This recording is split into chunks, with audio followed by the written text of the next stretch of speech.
I'm the Middleman CEO, Shon-Jhon. Welcome to the channel. So, I did a video probably about, I don't know, a week or two ago where I was talking about, uh, you know, buying houses, how it's a trap, how you can get stuck, and how houses can, contrary to popular opinion, can really hurt you financially.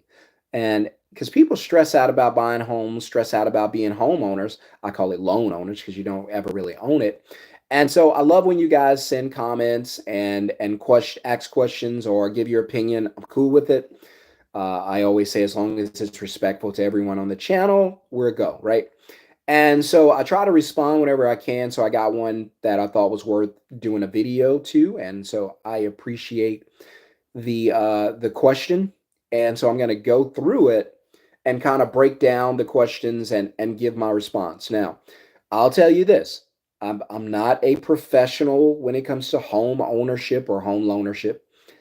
I don't know everything about the industry. I'm only giving you uh, my experience whenever we first bought our first home to where we are now, where we're actually building and very close to finishing our second home. So we bought a home in 2020, and now we have a new home in 2025. And so that should let you know I'm not against home loanership.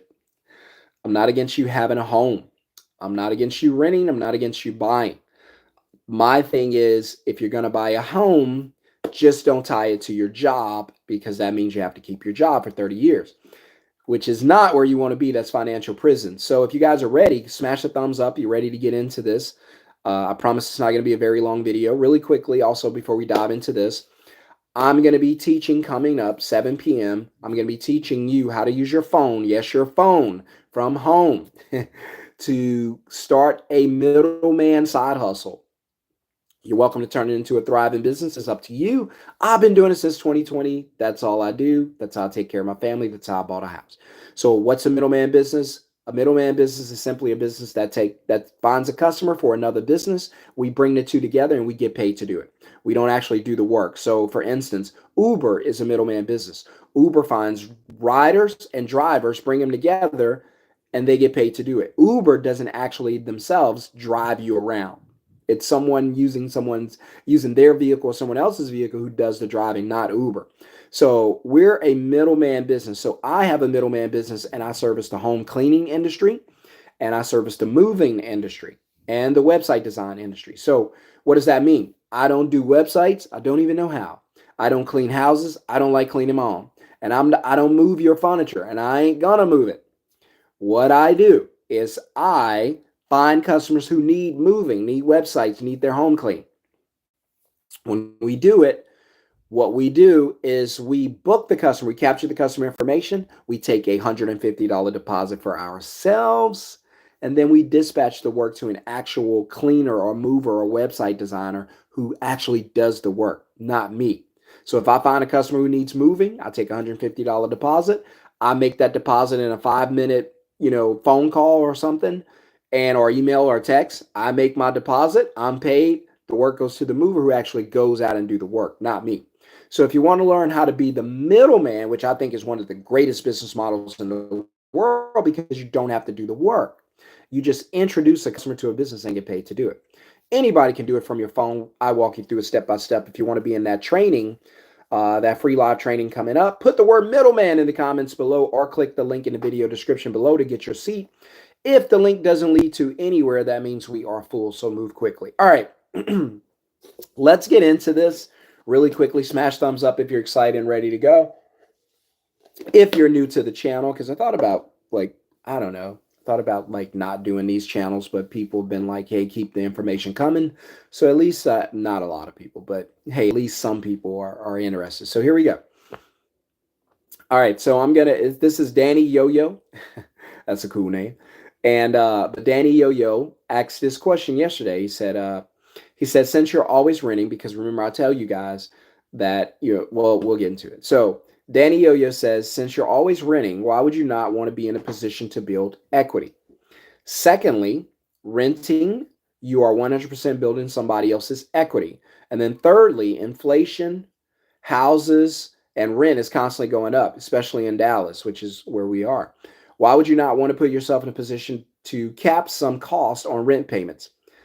I don't know. I get, and I like your outside the box thinking, but I'm not sure this is the proper way to go about it respectfully. All right, appreciate it. Thank you for the response, and thank you for the question. So let's go through that. Remember, I'm no expert. I'm only giving you my experience. So you may not agree, and I'm 100% okay with that. We can still be friends. So Danny, this is for you. All right, I was going to type all this out, but there are probably some other people who have these questions, right? So since you're always renting, why not be in a position to build equity? Well, a couple things. Number one, houses don't always build positive equity. So what people don't talk about is negative equity. So, and again, when I say this, because when it comes out of my mouth, some of it's going to sound scary to a person who's thinking about buying a house. I'm not trying to scare you out of buying a house. There's nothing wrong with buying a house. There's nothing wrong with renting. We don't have to choose one. Whichever is best for you and your family financially, do that. I'm not putting pressure on you to rent. I'm not putting pressure on you to buy. I'm just sharing my experience. So I had to say that because I don't want you guys to be like, no, don't buy a house. Don't buy. No. I'm not telling you that.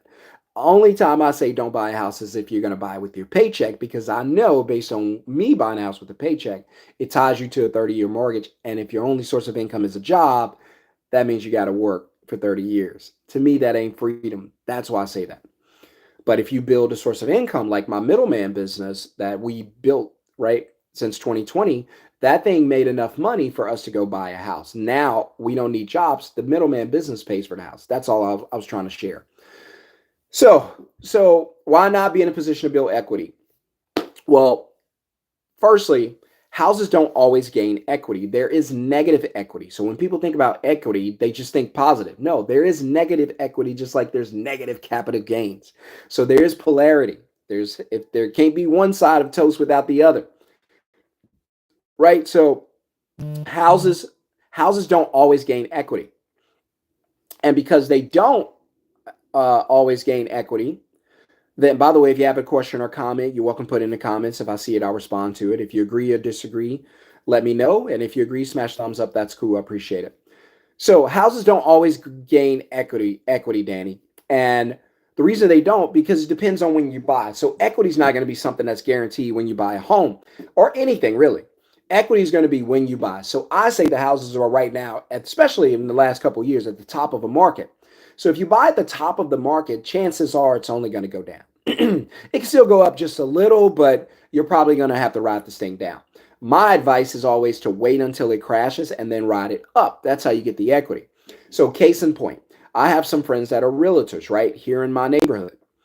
And so what I did I bought a house in 2020, sold the house for double what I paid for it in just 2 years because we went through this once in a lifetime boom in the housing market. So we sold the house, right? Not tied to houses, tied to financial freedom. Home ownership is not the goal. Financial freedom is the goal. And so we sold the house, bam, blessed to get another house. We sold back about a year later, so about a year and a half. Talked to my house a year ago. So this was 23. Tell me what that house would sell for today. We sold the house for $700. $700. Way more than what we paid for it. You know what he came back and told me? The house could sell max $600. That was 1 year later. So the person that bought my house, and I'm not saying they bought it for equity. They may just want to live there. There's nothing wrong with that. You don't have to buy a house for equity. The house we're buying now and building now, it's not for equity. We like the location. We want to be there. Whether it goes up or down doesn't really matter to us. And so, but the equity, that guy or that family was a negative 100 equity in 1 year. They'll probably never regain that equity. It'll have to go up plus all the money they're spending on it now. So they'll probably never get their money back on that house. That's my assumption. 100 grand in negative equity is hard to recover. So to answer that first question, it doesn't have to always be positive equity. There is negative equity. And if you buy at the top of a market and it goes down, you're probably going to have negative equity. So you don't always end up in a position to build equity, right? If that makes sense. Secondly, renting, you are 100% building somebody else's equity. Well, people make this personal. I don't care if I'm building someone else's equity. Good for them. That's fine. I'm only looking at, because I'm not looking at their pockets. Whatever, that's their investment. They took a shot, they took a chance, they took money and went in and took a swing, and it worked out for them. I'm renting a house now before we move into our other house. I don't think about this family, this guy's equity I'm building. It doesn't matter to me. That's not my business. My business is to position my family. I'm not counting his pocket. I'm not pocket watching. So I don't care if I'm building somebody else's equity. That doesn't matter to me. I know this sounds crazy, but that's not my mix, right? There's nothing I can do about that. Good for them, right? I'm not looking at whose equity I'm building. I'm looking at whose future I'm financing, my family's. So I could save 100, 200,000 and not move into the house, pay a flat rent or a lease, save my money, and then go and do the same thing he's done, right? And now I'm probably not going to do that, but I'm just saying that's how they got there. That's what I could do. So I don't look at it, and nobody should look at it, well, you're just paying and taking care of somebody else. Everybody's taking care of somebody else. When you go to the gas station, you walk in the store, after you use the gas pump, you walk in the store and you buy a bag of chips, you're taking care of the store. You're building their equity. When you go and buy a car, you're building the car company's equity. Every purchase builds somebody else's equity. So I'm not concerned about whose equity I'm building. Then I'll just be tedious. I'm touching everything. Oh, I don't want to buy shoes from you. I'm building your equity. No, that's stupid. So don't be concerned about who else's equity you're building. Be selfish. Be self-centered. In this case, focus on your own equity. I don't talk to the guy who owns this property and say, how much equity are you building? How much are you paying per month? How much are you making off of us? Don't care. I'm only here temporarily. So I don't care if I'm building somebody. Every purchase you make builds someone else's equity. So you can't get caught up in that. I don't care if it's building his equity. When I move out, somebody else is going to come in. I want to be on the side he's in. I want to be in a position they're in, right? So I don't care about building equity for somebody else. I'm only focused on myself. We got to stop caring about what we're doing for other people. Focus on you. If you go and buy a car, are you not going to buy the car because you're going to build equity for the car company, make it more valuable? No. Then why do we do it with houses? So don't do that. Thirdly, inflation, houses and rents constantly going up, especially in Dallas. Why would you not want to put yourself in a position to cap some of the cost of the rent? Again, the goal for us is financial freedom, not home ownership. Now we get some financial freedom and it can buy a home. That's a different story. But let me ask you this, Danny. What can you do about inflation? Nothing except what? Make more money. Again, we're thinking about solving problems that we can't do anything about. I can't do anything about the person that I'm renting from and their equity. That's on them, right? And inflation, what can I or you do about inflation? Nothing except what? Make more money. We cannot go and get the food prices cut. We cannot go and drill, baby drill, and get the gas prices cut. There's nothing we can do. We cannot focus on things we cannot change. There's nothing I could do by myself to change the cost of goods. There's nothing I can do about that. Now, if we all stop buying, sure. But there's me alone. There's nothing I could do to affect that. So, Danny, I'm not going to be focused on inflation or things like that. That stuff's going to go up and down on its own. My job is to be in position to hedge against inflation, hyperinflation, whatever the case, right? So putting myself in a position to cap on the rent or the payments, that doesn't concern me because I don't know what the rents are going to cost a year from now. I don't know what the houses are going to cost a year from now. All I'm thinking about is how do I put myself and my family in the best financial position possible to succeed? So I don't care what equity is going to look like. Not my concern, right? I don't care what inflation is because I cannot control it. The only thing I can control is make more money for a softer landing. That's it. So when you say put yourself in position to cap some of the cost of rent payments, your focus is on what the rent's going to be a year from now, 2 years from now, or something like that. That's not my focus. Why? Because it's out of my control. I don't focus on things I do not control. I do not give energy to that. When I go to get gas, I'm not looking at the gas pump. You know why? It doesn't matter what it costs. My truck can't drive without it. It has to have it, right? It costs more to buy a truck that I can't put gas in than it is to put gas in a truck, right? I got to have the gas. Well, the food, the price of eggs are through the roof. I got you. What can you do about it? Nothing. All right, then make more money so you can buy this comfortably. So the reality is you got to make more money. It doesn't matter, if the rent goes up or inflation goes up. None of that matters because it's out of your control. It's out of my control. The only thing we can do, we can have our feelings about it, but we can't do anything about it except one thing: make more money. All we have to learn to do is make more money. If you make more money, you can buy a house without a paycheck. If you make more money, you can rent a house comfortably. If you make more money, you can build a business, make more money, and live off of your business. The goal is to make more money. If prices go up, you got to make more money. You still need the food. The kids still got to eat. So these are all things that they have to be done no matter what the prices are. You have the baby. Yeah, the baby needs formula. Well, the formula is expensive. It doesn't matter. The baby still has to have it. What's more expensive is not being able to buy it and the baby not being able to get the formula. That costs more. There's a tax on the back end you guys don't think about. I was talking to a friend one day and he asked me, he said, man, that neighborhood you live in Dallas is awesome. And I was like, yeah, man, it's a beautiful neighborhood. He was like, man, there are $1 million homes in the neighborhood. Now, I don't have that, but there are. And he said, man, I would love to get back there. What's the houses start at? I said, well, they used to be a little less, but now they start at a decent house back here might be $650 to get in the neighborhood. And he was like, man, that's too high. And he said, that's too expensive. And I say, you know what's more expensive? Not being able to put your kids in a safe neighborhood.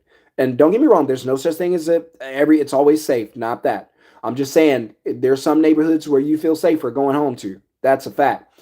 And I said, what's going to cost you more is not being able to put your kids and your family in a safe neighborhood, not being able to put them in the better schools, right? Not being able to live in a nice neighborhood where you got nice neighbors and stuff like that. That costs more. The tax of not being able to buy those things or afford those things, that's more expensive than those things, right? So, and I hope this makes sense to somebody. I appreciate all the thumbs up and all the questions and comments. If you have a question or comment, I'm not going to be on here long. Go ahead and drop it.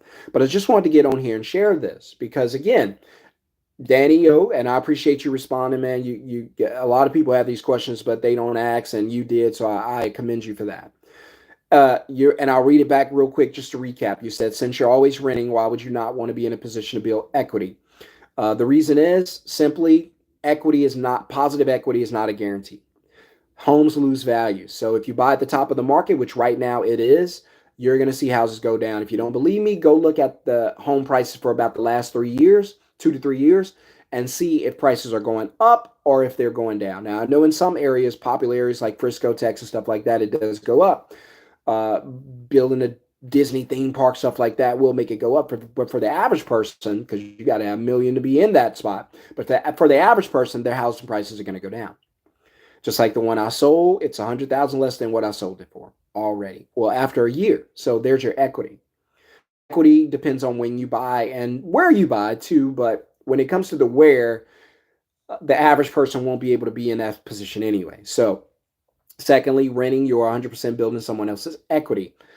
Again, that's none of my business. I recommend it become none of your business. It doesn't matter if we're building someone else's equity. The only pockets we're watching are our own. The only finances we're paying attention to belong to us. I don't care if I'm building someone else's equity. Good for them. They put themselves in position to get rent payments or lease payments. Good for them. But it costs them something. They have to buy the place, right? It costs them something. The fact that most of us haven't made those moves or put ourselves in a position to benefit from that, that's on us. But my concern is not if I'm making that person wealthy. My concern is renting the home, am I able to save enough money to go and create an investment or an asset for myself? Yes. That's my only focus. Thirdly, inflation. Can't do anything about it except make more money. Rent goes up. Why would you not want to put yourself in a position? If you start thinking small, Danny, you're going to stay small. If you start thinking about cutting every corner, pinching every penny, trying to keep your rent down by $100, trying to get the cheapest, you got the wrong mindset. I don't know what you want out of life, but that's not how I think.